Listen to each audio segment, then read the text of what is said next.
Thou, O Daniel, shut up the words and seal the book, even to the time of the end. Many shall run to and fro, and knowledge shall be increased.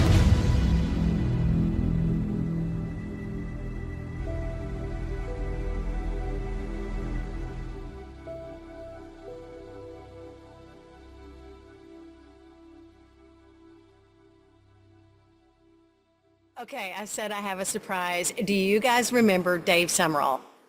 He's one of my heroes from January 6th, and wow, he's here. He is here in this undisclosed location in the boonies with us and many others you're going to meet this week. So Dave and Trennis Evans and I, we had that interview. It was, how long ago? It's been a couple of years now. At least 2+. Yeah, and when we met at Reckoning Fest, and then I was like, please come on, please come on.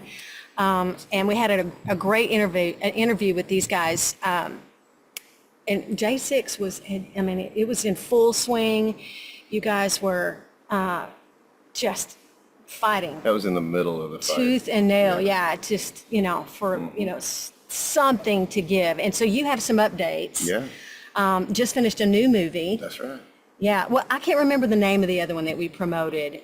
The Bloody Hill. Bloody Yes, Hill. it was Bloody Hill. Bloody Hill. And so now you've got a new one. So let's talk about Pardon Us. Well, let's go through the history so people know where Bloody Hill. So Yeah. Writing History was the first one. Okay. June of 21. Then Bloody Hill was 22. 1,000 Days of Terror was 23. Yeah. J6 A True Timeline was 24. And then in 2025, after the pardons in January, we decided that people needed an education as to what just happened. Why did these people get a pardon? What's the story? Why they don't know what they don't know and they were never told. So we put a new movie called Pardon Us, Justice for All, and it just explains the weaponization of the DOJ and the government against these people, how you would take an innocent person and and exaggerate the charges, Right. and whatever you can articulately argue in court, you can charge these folks with. And literally we saw people that, as we say in the film, should have been charged with a misdemeanor, Yeah, put in prison, Yeah. and literally the politics behind that and the intentionality is what we want to showcase, because it wasn't an accident. It Right. wasn't a misunderstanding. It was completely on purpose. completely planned. The judges, the DOJ, the prosecutors, they were the criminals the whole time. Right. And Marjorie Taylor Greene is in this movie as well, Trennis Evans, Daniel Goodwin, myself. A couple of our good friends worked on this, Andrew Mullinax, amazing cinematography, and then Adam Riva is the one that did the editing. He's the master at putting all these pieces together, all the assets. And I think it's, like I said, the education people need, because they never are going to hear this from anyone else. They're not talking about their whitewashing J6 still. Yeah, And we have to be the ones that tell the story to continue on with the truth so that it doesn't happen again. In the Right. beginning, they say, oh, this is unprecedented. We can never let this happen again. What? That people attacked the Capitol? That's not what happened. no, it's not. So when we look at the pardons, we were very grateful that Trump on day one, and the pressure was from us. We sent people around the country to the 80 different prison locations, and they were waiting. And so Yeah, I remember. We actually aired some of that footage. that's right. And Trump said these people are expecting it Yeah, because we sent people in advance. So he knew what our expectations were, but we had really petitioned for the pardon of innocence. And it's the same pardon of innocence General Flynn received, which is the first time that it wasn't just a state level, it was the federal pardon of innocence, which had never happened before. So Yeah.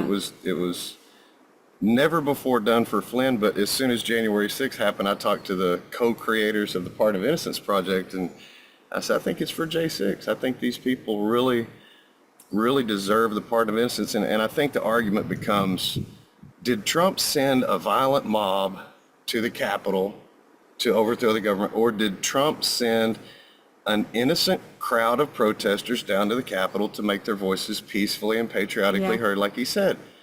yeah, That's the difference. So they were innocent when they went. They should have gotten a pardon of innocence. Anything that happened after the attack, how can you blame someone for defending themselves? Right. So if you see the video, you see the police, you see the attack, it washes a lot of that. You can't come in halfway through the fight and decide who started it, whose fault it Exactly. is. So that's part of the thing for, Trump still has an opportunity to make this right and to help not only the J6ers by saying they were innocent when they went Pardon down there, innocence, but yeah. it helps him because Right. he did not send a violent mob to overthrow the government. Right. So it helps in his old impeachment as well, when you find out that the police did attack the people. Yeah, you could see them launching the footage is It's undeniable. everywhere. It's everywhere, and everybody's seen it, and they're burned out on. And this film is not heavy on that footage, by the way. All our other films have been, super in the moment, give you flashbacks. This is the explanation. It's a different film, and Okay. and I think people will appreciate because we're burned out on, MAGA the- saying, "Oh, it was not violent." And then the Democrats, "Oh, it was the most horrible thing." Okay, let's see what that is and why. Yeah. We've done plenty to show the police attack, the response, the defense of self or others that so many people were charged with. But now let's take apart the court proceedings or the government's what they say about these good people Right. matters so much, Right. and how they really kept that narrative under control for 4 years was what we fought against. And it's not like we didn't know that it was happening, the censorship, the shadow banning, but it's how we used the people. So Twitter had changed into X. What we did during the Pardon of Innocence movement for Flynn was different than what we did. Now we had to change every bit of strategy to keep this in the public. And honestly, if you remember in January after it happened, people said this is horrible. We don't want to talk about it anymore. Right. Don't mention it. It was a bad mark. Y'all screwed everything up for us. And it went from don't talk about it in 21 to being the most important election issue. Right. Was the FBI in on it? Were the feds in on it? Who was in the crowd? I mean, it was the biggest thing. They Yeah. were polling people, asking if J6 was an issue or not. Oh, yeah. So it was only because of the public that was in the know, the J6 community, the family that kept that narrative in Alive, yeah. social media Yeah. day after day with the videos that we shared, with the information that we had. And it's just been an amazing, I'm just glad that Trump saw what he saw enough to even, and it worries me. In his big speech, he said, they didn't want me to talk about J6, and he listened to him. When has Trump ever listened to anybody give that kind of advice? Right, And so right. right after his speech, he said, I wanted to talk about it, so I'm going to say it now. But you needed to declare these people the heroes that they are. Yeah. The original election auditors that went to stand up for freedom, for our votes, for what we saw was a stolen election, fraudulent, Yeah. and the political persecution. I know he understands that because he's experienced it, but I want him to take that deeper look and reconsider. The pardons are great, the commutations are okay, I get that, but we need the pardon of innocence to really let the public know what happened and why. Yeah. That's the most important thing. So here's what I'm thinking, because, when we did that interview, that original interview with you and Trennis, we probably have a whole lot of people watching the sealed book now that probably didn't see that. That's right. Because they're new to the sealed book. So let's back up a minute and tell everyone who you are, because I'm thinking, we know, Yeah, right? I know who I am. We I know know who you are. what a hero you are, but you were there. So say Dave was there and you were filming. So let's back all the way up. I should have done this before we kind of got into this, but, and talk a little bit about that, who you are and why this is so important It's to you. way more interesting to do it backwards like that. So I hope y'all appreciate it, because Yeah, now you know what 'cause you now- know. Now you're going yes. to find out what you know what you know. Yes. So let's back up real quick to 1992. Okay. I saw the LA riots from my couch in Texas. I saw what was happening in California. And my wife was pregnant with my son. And I thought, we can't bring a kid into a war. I thought we were over this racist stuff. I thought Right. and then here the LA riots, the Rodney King, Reginald Denny, the whole police getting acquitted and the violence that followed. Yeah. And we thought we've got to be able to do something to prevent the next thing. We can't stop it. You can't put the fire out. It's on, but you can hopefully prevent the next one through education, right? That not all white people hate all black people and all black people don't hate. I mean, it's pretty simple to us, but some of these things need to be reinforced and said out loud. So stop hate as an acronym, start turning off prejudice, heal attitudes through education. That's really a simple thing that we can all have civil debate and conversation so we're not scared of each other. That's basically the thing in a nutshell. Okay. So we saw what the media did with LA. We saw over the next 30 years how they used things like Hillary always said, never let a crisis go to waste. And they have not. So they've honed their skills and their art and their craft of propaganda and using all these different events. So when Stop the Steal events, I was doing them in Texas, trying to find speakers to come down and, pump it up and all that stuff, which was cool. But January 6th came, I didn't want to go to DC. I was tired. I did all these other rallies. I had a new puppy dog. I didn't want to leave. And my wife and everybody, was saying, you should probably go. Your experience with Antifa and BLM, have done rallies all over the country, and we've had a lot of experience with security and different things. And it was just laid on my heart to go. So I took some friends. I said, let's go and film because the media will never tell the truth, no matter what happens. Right. So we're going to take our crew. We're going to take, my friends, and we're all going to spread out. And once we get there, and we'll just film. You And just had a premonition that something was going to go down. we just knew. Yeah. And when we got to the first gate, so we left the ellipse before a lot of people. I Okay. wouldn't say we were the first ones down there because we just. Was Trump still speaking? He was still speaking, but we couldn't see him. Okay. We couldn't hear him, the echo. So many people there. There were so many. And so we had YouTube down there and we were trying, but it would freeze and lock and you couldn't, and it was so frustrating. I was like, guys, let's go on down there because if he's saying all these people go, we're going to get the biggest film, of this huge crowd. And I wanted that epic shot of just millions of people walking. Right. So we wanted to get down there fast. But when we got there, as we walked around that peace monument, and there was maybe a couple dozen people at the first barricade, Ray Epps, all these other characters at which we didn't know at the time. And then, so I'm filming as we walked around the corner.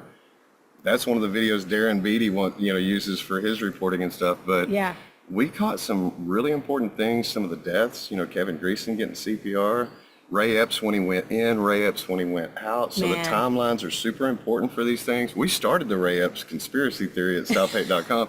Media Matters gives us credit for that. But yeah, it's just a matter of being proactive instead of reactive. When you have the information and you can put it back out. We wanted to do writing history as like a press release because no one had a documentary out yet. We wanted to kind of beat them to the punch and say, this is the reality of what happened. And we got in so much trouble from MAGA because they said, you didn't do anything to protect people. And I said, well, I'm not in the protecting business. Yeah, I'm you were here there for to the film. truth. Yeah.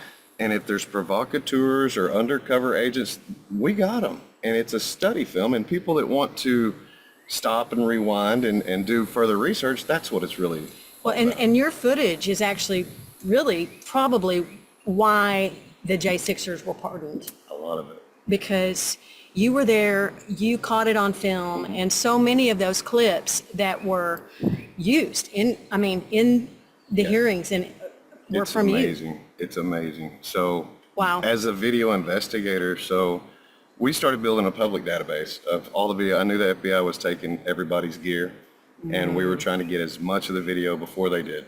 And so we started a big collection point.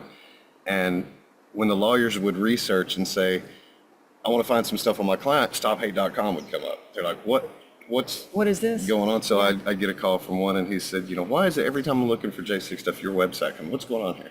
It's like, well, one of my employees has been charged. Many of my friends that I've known for years have been charged. It's not like, oh, who is this guy? I knew these people. Wow. And I knew they weren't seditious conspiracy. I knew all these things. And it's different, I think, when you have a personal connection Yeah. with folks and you can trust them. Like Philip Anderson said, I was holding the lady's hand when I lost consciousness in the tunnel. Wow. Now, why would he lie about that? So I published a story based on what he said. And the day before we published it, one of the videos, a still picture was put on the news of her laying down there. It corroborated everything But people are like, you can't come out that fast. No, we have to get ahead Yeah. of what the left's going to do to us. So I didn't do anything to protect MAGA so much. I wanted to see why it was violent, what caused the violence, you know, because people at the ellipse weren't violent, Right. and they weren't violent when they got to the fence. Something happened between there and the end of the day that made these people react like that, because Yeah. that's not normal.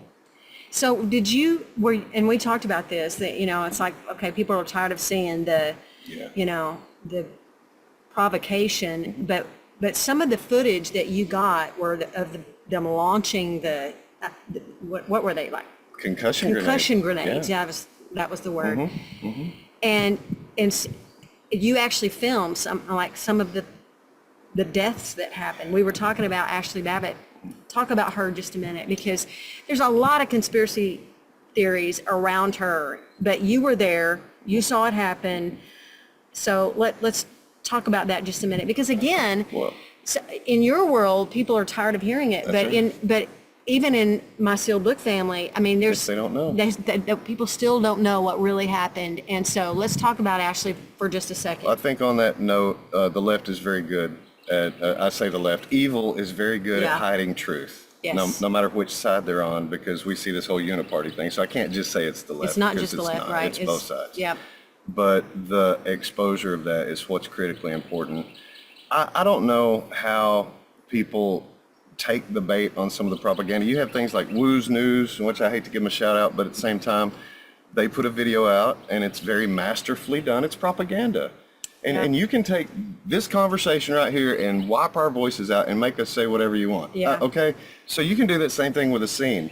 Oh, they touched the body. Oh, so that means they're, and then why didn't they do this? You can ask why didn't someone do something in a traumatic situation all day long and make them guilty for not doing what you think you would have done in that moment. Right. Right? But you don't know. But it's all propaganda. You don't know. So I've met people. God is good. He introduces us to the people that were in the scene, that were Yeah. there next to it, holding the light, stuff like that.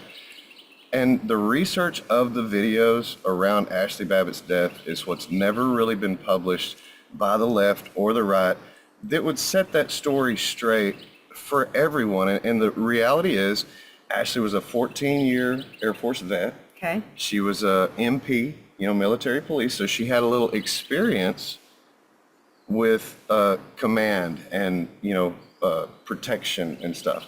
So when she was at the front with Taylor Hanson and those 3 police were standing in front of the door at the speaker's lobby, she was screaming at them. And I don't know if people have seen that video. Get effing backup. Where's the backup? We need more police. There's, hundreds of guys. Where are they at? Bring more guys. And then you've got Zachary Lom, some of the mischievants, doing the breaking the glass, standing right next to her. These 3 police peel out of the way. The other cops are coming with their rifles up the stairs. They pass. And she's standing there like, you've just left your post. You've just left this whole place open. Right. So Zachary Alam's the guy with the helmet that was hitting on the window. Uh-huh. When he finally broke the window out, she grabbed him by the backpack with her right hand, spun him around, and hit him in the face, knocked his glasses off, and he was busy. So he was trying to get in, she was pulling him back out. She pulled him out from where he just cleared that window, pulled him back, and punched him. And then she reaches up to take that position and gets shot. So that video is out of her pulling him around and punching him in the face and then going, and you can't tell if the other guy gives her a boost or not. We've tried to search if he's complicit in that or not. Red on red glasses has never been identified. He's one of those guys that was in the front of every scene. And he's never been identified? Never been identified by the FBI. I mean, there's a handful of characters like that has to be get to the bottom. And then you got Cash Patel and Dan Bongino, oh, we're going to get the pipe bomber, oh, we're going to do this and that. Things that are, okay, pipe bomb's important, I get that, for whoever the pipe bomber is. Right. But what does that do for me? What does that do for J6ers? I mean, I understand, conspiracy, and they were going to show, RNC, DNC. Okay, do that. But that's a standalone issue at this point. That has nothing to do with the fact that these people were innocent and they were attacked by the police. Y'all still aren't talking about the truth of the day, the reality that these people experienced, Right. and that the pardon wasn't sufficient. So that, and I know people, you know, there were almost 100 people that were charged with actual violent stuff. That's all out of 1,600 wow. people. The rest were cookie cutter misdemeanors or whatever. Yeah, about 89, 90 people, I think, were charged with violence. And then you have to look at, is that a water bottle or is that a flagpole? Because Right. if you threw a water bottle, it's, oh, you're violent. Or if you hit them with a flagpole, defending yourself or anything, then you were considered one of those less than 100 people that were super duper violent when it wasn't even true. So Wow. when they went to do the pardons, they were curious as to, you know, who really deserves a pardon. These people aren't innocent. Well, is self-defense not innocent? I don't know. If somebody comes up and attacks me and I beat them to a pulp, am I guilty for defending myself? So Right. that's the position they're knowingly putting. So what happened on January 6th? In a nutshell, people went down to the Capitol and scared the heck out of the politicians. They'd never seen that many people Right. stand in agreement together, show up at the front door and Right. say, we're not going to take this anymore. And Right. it scared them. And they said, we can never, this is unprecedented. Right. We can never let that happen again. So everything since then, do you see rallies blowing up? Do you see a whole bunch of traffic going? Everything's not, I don't want to go. Could be Yeah. Antifa, Yeah. could be the feds. Yeah. So this is intentional. It's to It was- chill it our was- free speech. It was definitely intentional. How many feds do you think were there? Oh, a couple of hundred, At least, at least, yeah. at least. Oh, you got that many people. We know that there were that many that were tracking people to and from the hotels. They Yeah. would know which Proud Boys and which hotels and which Oath Keeper. They were tracking them to and from. And so we've had footage of vans showing up, guys, the Antifa guys that were changing into MAGA gear. Yes. Yeah. Do you know who they are? Antifa. No, I'm just kidding. Probably just undercover feds. No, Yep. So I've got one witness that was arrested that day, held for hours next to the police and witnessed so many things. They ended up evacuating him through the tunnels. And he said when he got down to the tunnels, there was enough to fill a small dumpster, clothing spread down through the tunnel where Antifa was changing clothes. He said he saw the 3 arrows on patches and stuff. He knows Wow. what to look for. He's not Right, just, right. he's been around enough to get, and he said it was Antifa clothing in the tunnel. So are you telling me the feds were working with? How can we get this footage that they said they were going to release 2 years ago? Right. They still haven't released all the footage. Why? Because they're hiding it. And what was I telling you? When you start seeing the aerial footage, the Yes. drone, the helicopter stuff of the top of the Capitol with that big flag stuck on the side of the scaffolding with thousands and thousands of people. It's the most beautiful, and it's not a violent scene from the air, right? I mean, it's just patriotic, it's beautiful. That many people showed up. They don't want that footage to get out. They don't want people to see what it actually looked like Yeah. if you just saw it. So they still haven't released all the footage. Nobody works for us. Nobody is on our team. Or they would really, I mean, if you give me the job, I walk into the first day and say, publish. Yeah. How hard is that? Push the When I button. would get videos from J6, I would publish it. Now I'd get in trouble. People would threaten me, oh, if you do that, you're jumping the gun, you're being too fat. I've corroborated what I need to. I wasn't wrong. I was just early. Yeah. Or I was trusting of the people that I knew that were telling me stories about their experience. I saw a post from Scott Adams saying, nobody ever asked these people what their intent was. Or did you go to overthrow their government? Yes, we did ask what their intent was for 4 years, but Scott didn't listen to us. It's like he doesn't know where stophate.com is. You know, Wow. It's really easy. Don't put the in there. Just stophate.com and you'll see all the stuff and all the interviews where we were asking people, why did you go that day? Well, Wow. I went to support Trump. I went because of the election. I went because of COVID. I went because of the lockdowns. I went because of my business. It wasn't all the election. People were just fed up. They were so mad. Yeah. In a good way. Yeah. And We you the take, people. And you take that good way and you punch somebody in the face and all of a sudden it's the bad way.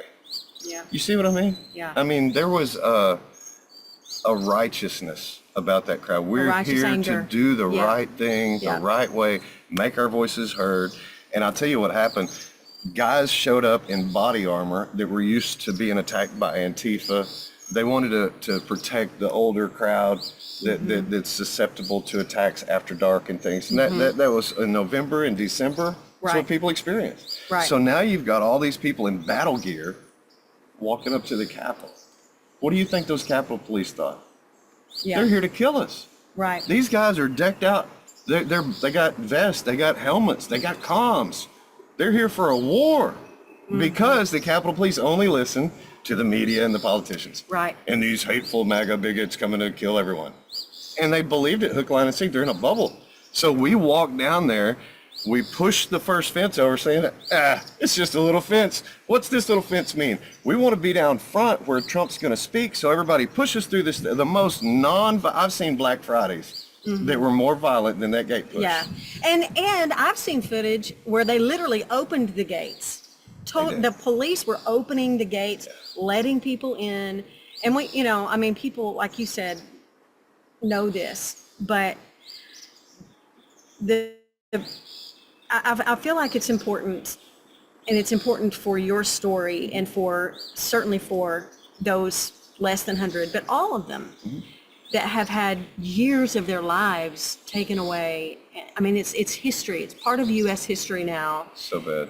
So bad. And we were talking just a little bit about the recompense that they will receive, but not near enough. And If you've had your family farm for over 200 years and you lost it, you can't replace that. No. You can't replace the dozen or more people that killed themselves due to the pressure of the DOJ. A dozen people.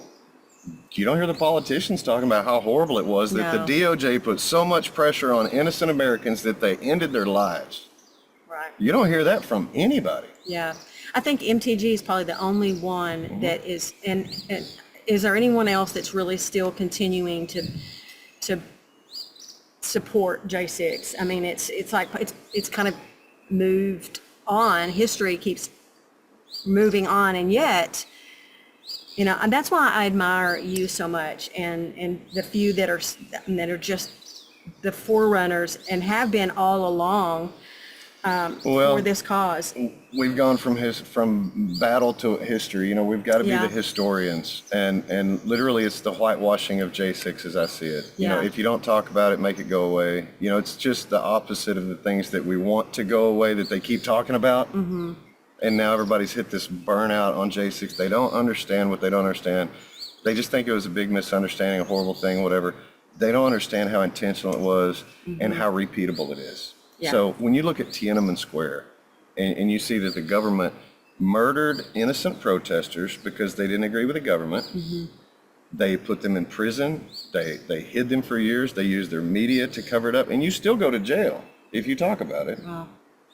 That's exactly what happened here. They murdered innocent people, they used the media to cover it up, they blamed the people, they put them in prison, they tortured them for 4 years, guys. That's not a joke.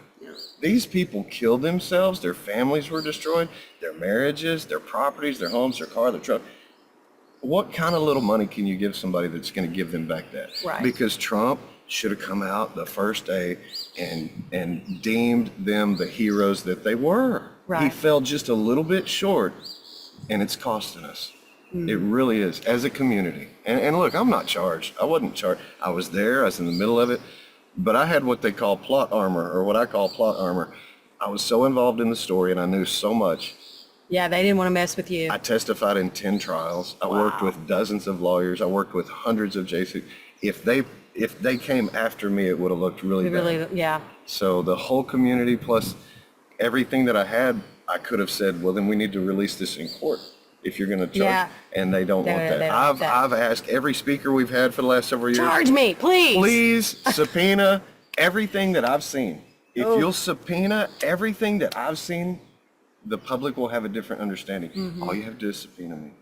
Because I don't want to go to jail for 3 years for releasing what is sensitive. I sign an agreement with the government that you won't publish it. You can use it for court. So everything I've published has been from the public. Or through the battle of getting it into a court case. So even if it has nothing to do with your case, I may want a video, and we have to get it into court so it can be public. Right. So that the public can see. So there was months it took us for some videos just to get them to public. And people like the reporters would cover these big J6 stories and never say who the investigators were, never say who was finding all this information, never. Wow. Because they want the credit and they want to steer the narrative, and they didn't want to tell the whole story. Whereas you could go to stophate.com and get everything. Everything for free. So all of your documentaries are there. All of them are there and Everyone free. for free. Wow. Please share, people. That's all we ask. You're not going to learn this stuff from your politicians or from your media. You're going to have to teach your kids, and that's something in history that we've gotten away from. So don't be lazy. Be active and stay on this. It's really something that we can't afford to let it go. To let it happen again. So is that your message to anyone that's watching now? What is your ultimate message? And besides, watch the next documentary, Pardon Us, that's at Stop Hate. That is StopHate.com. It's yellow. Pardon Us. Click on that, watch it, share it. Understand that this is not a one of, and it's not the last of. We really have to be the people that take the control back. And I don't mean violently. I've never meant violently. There's got to be ways that we can be the people sitting in those boardrooms or sitting in those meetings, we can't sit by and let someone else run our business for us and expect it to be successful. Right. So we have to be the ones to run for office. I know it sucks. I've done the city council stuff. I know, but all these levels, whether it's local, state, or federal, we're really in a position now where we can't trust anyone. So we need people that we can trust to take those hits and to be willing to stand up for your company. What is the movie in The Untouchables? It's one of my favorite lines where Sean Connery asks Kevin Costner, "What are you willing to do?" Yeah. And that was in the beginning, they're talking. And then in the end, when Sean Connery's dying, shot up, laying on the ground, still grabs him and says, "What are you willing to do?" I mean, guys, what are you willing to do? I mean, for your kids. That's the way we've looked at it the entire time, and it's costly. It really is. It is. So if you are watching this and you are like, man, the Holy Spirit is stirring you again, then go to StopHate.com, get yourself familiar. And when you're armed with information, that's when you have the ability to run for a local, like you said. I mean, that's one thing I really appreciate about General Flynn, is that he, for all this time, has been saying it starts at the local level. We have to have godly men and women, warriors at every level. And it's so important you say it 3 times. Local, local, local. Yeah. Because that's where the ripple starts. And it's just like in your home. You can't get any more local than your home. That's where that leadership and being a man and a dad and a father and, the why, it's really getting back to the basics, getting back to God, and then getting back together. We really have to focus on what that looks like, because the direction we're headed in it's bad, and it's not ever going to end well. And until you see, I guess, what's obvious to us, you take God out of everything, what do you expect? Yeah. So here we are, understanding now what's missing from the equation that's keeping us from being whole, as a people or a community or as that family. So I think just really that whole revival opportunity, and the truth does that to you. I think let's go there for a second, and we can end right here. I do believe that since that time, I know I have, because I kind of track these things. Yes. These are the things, because of the sealed book, that I track. There has been a turning back to the Lord, and it's just starting, but it is sweeping college campuses. People are coming back and saying, that's not the America we want. Yes. That is, I don't want to go down this path. And we have seen a turning, men coming back to the Lord at every age. And so I really believe that we have learned from the precipice of where we are. We're in the news today, Dave, I was talking about the precipice, and we are there. We are there with Ukraine. We are there with Russia going on right now. It could be a very interesting, even next couple of weeks. That's right. In our nation's history, as we are stepping right there. And I think it's what they say, only at the precipice do we find the will to change. That's right. I think we've been there. I think we are there. But I do think, because of the prayer cover of men like yourself and so many others, That's the America is turning. It is. It's the secret weapon. It really is. So many people were praying for me specifically. I could have never done what I did. Yeah. There's no way. I'm not that guy. But I think it's super important people understand, don't follow people. Don't follow the leaders. Listen to them, take their, whatever, but read the book for yourself. Absolutely.